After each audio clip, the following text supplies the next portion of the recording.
Assalamualaikum warahmatullahi wabarakatuh. Sebelumnya perkenalkan, nama saya Dia Lailatul Fitria bersama Albe Farozi dan Fatihah Fitriani. Di sini kami akan membawakan materi yang berjudul Postfeminisme dalam Jagat Virtual. Sebelum kita membahas mengenai sejarah beserta pengertian feminisme, kami akan membahas mengenai gerakan feminisme awal. Gerakan feminisme awal merupakan sebagai usaha untuk menghadapi patriarki antara tahun 1550 sampai 1700 di Inggris. Fokus perjuangan feminisme awal adalah melawan pandangan patriarkis mengenai posisi subordinat perempuan karena dianggap sebagai makhluk yang lebih lemah, lebih emosional, dan tidak rasional. Pemikiran ini dimungkinkan muncul karena berkembangnya masa pencerahan atau Renaissance di Inggris yang mempengaruhi pemikiran mengenai perempuan sebagai bagian dari masyarakat yang turut berperan bagi perkembangan masyarakat. Menurut Husserl, perjuangan feminisme awal itu melalui 3 cara. Cara yang pertama yaitu melalui usaha untuk merevisi esensial subordinasi perempuan dalam ajaran gereja. Cara yang kedua yaitu dengan menentang berbagai buku panduan bersikap yang cenderung mengekang perempuan pada zaman tersebut. Kemudian cara yang ketiga yaitu dengan membangun solidaritas antara penulis perempuan. Solidaritas ini membangun kepercayaan diri dan dukungan finansial di kalangan penulis perempuan.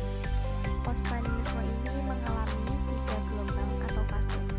Gelombang yang pertama yaitu sejarah feminisme sebagai filsafat dan gerakan dilacak dalam sejarah kelahirannya dengan kelahiran era Renaissance di Eropa yang dipelopori oleh Lady Mary dan Marquis pada tahun 1780. Menjelang abad 19, feminisme lahir menjadi gerakan yang cukup mendapatkan perhatian dari para perempuan kulit putih di Eropa. Perempuan di negara-negara penjajah Eropa memperjuangkan apa yang mereka sebut sebagai universal sisterhood. Kata feminisme dikreasikan pertama oleh aktivis sosialis utopis, yaitu Charles pada tahun 1837. Pada awal gerakan ini memang diperlukan pada masa itu, di mana ada masa-masa pemasungan terhadap kebebasan perempuan. Sejarah dunia menunjukkan bahwa secara umum kaum perempuan merasa dirugikan dalam semua bidang dan dinomorduakan oleh kaum laki-laki. Pada abad ke-18, sejalan terhadap pemberantasan praktek perbudakan, hak-hak kaum perempuan mulai diperhatikan, jam kerja dan gaji kaum perempuan mulai disesuaikan, dan mereka diberi kesempatan ikut dalam pendidikan dan diberi hak pilih seperti kaum laki-laki. Kemudian gelombang yang kedua, pasca berakhirnya Perang Dunia Kedua, diganti dengan lahirnya negara-negara baru yang terbebas dari penjajah Eropa. Feminisme fase kedua lahir pada tahun 1960 dengan puncak diikut sertakannya perempuan dalam hak suara parlemen. Pada tahun ini merupakan awal bagi perempuan mendapatkan hak pilih dan selanjutnya ikut mendiami ranah politik kenegaraan. Dalam gelombang kedua ini dipelopori oleh para feminis Prancis seperti Helen, seorang Yahudi kelahiran Aljazair yang kemudian menetap di Prancis, dan Julia, seorang Bulgaria yang kemudian menetap di Prancis bersama dengan lahirnya dekonstruksi Derrida. Kemudian gelombang yang ketiga dimulai pada tahun 1990-an, sering diasosiasikan sebagai pintu masuk dari ide-ide poststruktural dan postmodern sebagai feminisme yang lebih berbeda. Sepanjang gelombang kedua dan ketiga, ketertarikan para feminis pada isu ketidaksetaraan, kemiskinan, dan relasi-relasi gender yang signifikan terhadap ide-ide kritis mengenai pembangunan dan isu-isu yang diangkat oleh para feminis secara signifikan berdampak pada agensi-agensi internasional yang mengurusi masalah-masalah pembangunan, menuju pada hal yang lebih luas bahwa teori feminis tentang pembangunan sekarang membentuk sistem konsep-konsep, wacana-wacana, dan praktek-praktek yang diakui. Sejarah awal permulaan postfeminisme. Awal perkembangan postfeminisme ini muncul dikarenakan banyaknya suara yang muncul namun tidak terwakili dalam feminisme di gelombang kedua. Perkembangan ini sangat majemuk, dimulai sejak awal tahun 1980-an. Postmodernisme ini menolak wacana monolitik dan kebenaran tunggal serta pengaburan batas-batas adi budaya dengan budaya massa atau budaya yang terpopuler. Dengan demikian, konsep ini postmodernisme memberikan kesempatan bagi suara yang tadinya dipinggirkan untuk menampakkan dirinya agar dapat didengar. Hal ini mengakibatkan banyaknya aliran yang dapat dicakup dalam perkembangan feminisme pasca gelombang kedua. Feminisme telah berkembang dari sekedar perjuangan untuk diakui sebagai manusia yang memiliki rasio seperti layaknya laki-laki. Feminisme berkembang menjadi gerakan yang memiliki aspirasi majemuk. Namun, inti dari semua perjuangan tersebut adalah kesetaraan perempuan untuk menjadi subjek aktif dalam hidupnya. Sebagai aliran yang muncul dalam feminisme, baik dalam feminisme gelombang kedua maupun gelombang ketiga, merupakan perkembangan dari perbedaan-perbedaan yang telah dimiliki feminisme sejak awal. Mereka berkembang ketika mendapatkan konteks yang tepat saat perempuan mendefinisikan perbedaan di antara mereka. Perbedaan-perbedaan ini memperkaya feminisme dan mendorong feminisme untuk terus berkembang. Kembali lagi ke pembahasan inti mengenai post-feminisme. Post-feminisme sendiri sebenarnya telah muncul sejak lama dalam tulisan, artikel, atau penelitian-penelitian sejak tahun 1920, yang mana istilah tersebut sering digunakan dalam pro terhadap perempuan namun tidak anti laki-laki. Setelah itu, postfeminisme kembali muncul di tahun 1980-an, yang mana di tahun ini postfeminisme memiliki banyak pengertian yang seragam. Bahkan pakar peneliti postfeminisme Gill dan Scharf telah merangkum pengertian postfeminisme tersebut menjadi 4 pengertian, yakni yang pertama, postfeminisme sebagai titik temu antara feminisme dengan postmodernisme, sehingga dapat dikatakan bahwa postfeminisme merupakan kajian yang lebih kritis dalam pembahasan feminisme. Pengertian berikutnya tentang postfeminisme yakni mengacu pada perayaan matinya feminisme yang ditandai dengan tercapainya tujuan-tujuan feminisme di gelombang kedua pada tahun 1970-an. Jadi di tahun 1980-an tujuan-tujuan tersebut tidak lagi relevan. Bahkan pengertian ini diajukan sendiri oleh para pendukung dari feminisme. Pengertian selanjutnya, feminisme sebagai backlash. Dalam hal ini, postfeminisme digunakan sebagai perang terhadap feminisme melalui media massa dan budaya populer. Dalam hal tersebut, media massa dan budaya populer digunakan sebagai perantara dalam menyebarkan propaganda yang mendeskripsikan perempuan-perempuan yang telah teremansipasi. Pengertian terakhir yakni postfeminisme sebagai sensibility. Postfeminisme di sini sebagai pengartikulasi konsep-konsep feminisme pendahulunya sekaligus melakukan peninjauan kembali atas konsep-konsep tersebut.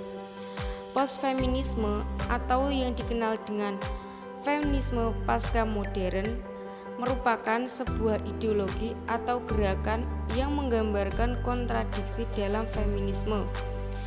Itulah singkatnya pengertian dari postfeminisme. Sedangkan feminisme sendiri adalah sebuah sistem serta praktik-praktik politiknya didasari oleh prinsip dan kesetaraan terhadap perempuan dan laki-laki. Feminisme postmodern atau postmodern feminism adalah sebuah pendekatan terhadap teori feminis yang memadukan teori postmodern dan poststrukturalism. Para tokoh feminis ini menghindari istilah-istilah yang mengisyaratkan adanya suatu kesatuan yang membatasi perbedaan. Mereka menolak untuk mengembangkan penjelasan dan penyelesaian yang menyeluruh mengenai operasi terhadap perempuan. Meskipun hal ini menghadirkan masalah besar bagi teori feminis, namun penolakan ini juga memperkaya pluralitas dalam feminisme. Feminisme modern mengundang setiap perempuan yang berrefleksi dalam tulisannya untuk menjadi feminis dengan cara yang diinginkannya.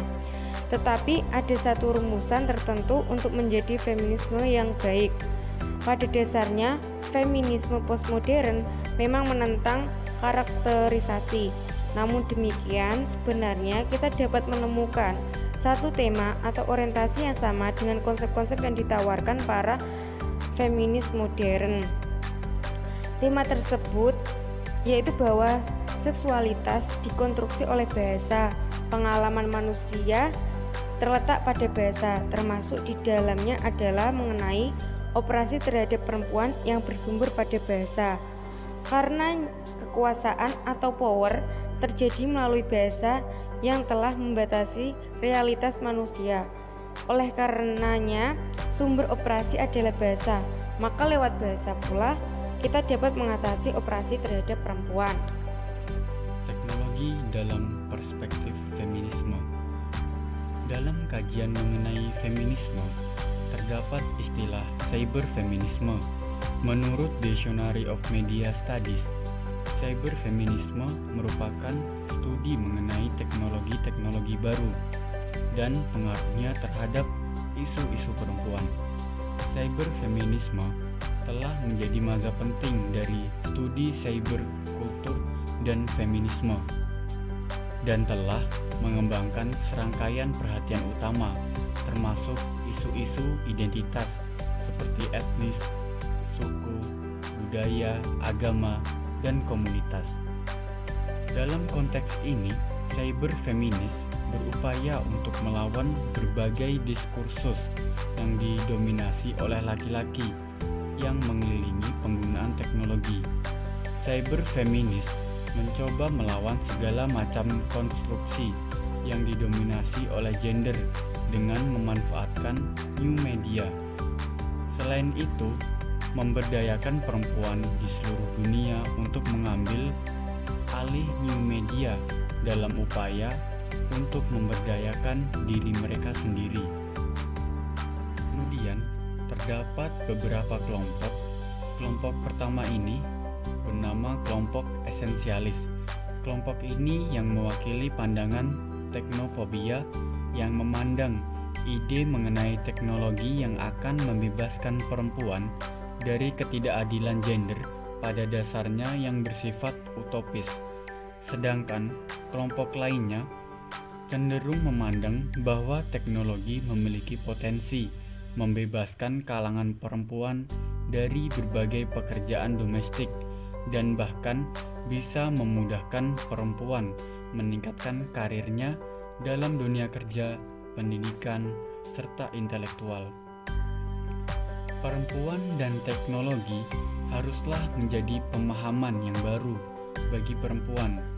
Rekonstruksi pemahaman ini haruslah dijadikan sebagai peluang untuk memberdayakan dan mensejahterakan perempuan dalam kehidupan sosialnya. Selain itu, cyberfeminisme lebih menekankan pendekatan teknologi dalam mendukung kinerja perempuan dalam membangun komunitasnya. Dalam fenomena saat ini, yaitu pada penggunaan teknologi, membantu perempuan di beberapa bidang seperti perdagangan dan kewirausahaan sebagai sumber informasi dan sebagai sarana untuk mempromosikan dan memasarkan produk mereka, salah satunya melalui perdagangan online. Pemberdayaan perempuan di bidang ekonomi adalah dengan pemanfaatan teknologi untuk bisnis telah menjadi sebuah fenomena saat ini. Dengan maraknya bisnis online berbasis internet, pemanfaatan internet untuk bisnis online banyak dimanfaatkan oleh perempuan karena hal ini lebih fleksibel, menjalankan bisnisnya dari rumah sehingga tugas dan tanggung jawab terhadap keluarga masih terpenuhi. Peran perempuan dalam kemajuan teknologi menurut kami sendiri adalah dalam menggunakan teknologi sebagai dasar untuk mengembangkan diri, berinovasi, dan berkompetisi, sehingga perempuan akan dapat meningkatkan karirnya, baik itu dalam dunia kerja dan juga pendidikannya. Demikian presentasi dari kami. Terima kasih atas perhatiannya. Wassalamualaikum warahmatullahi wabarakatuh.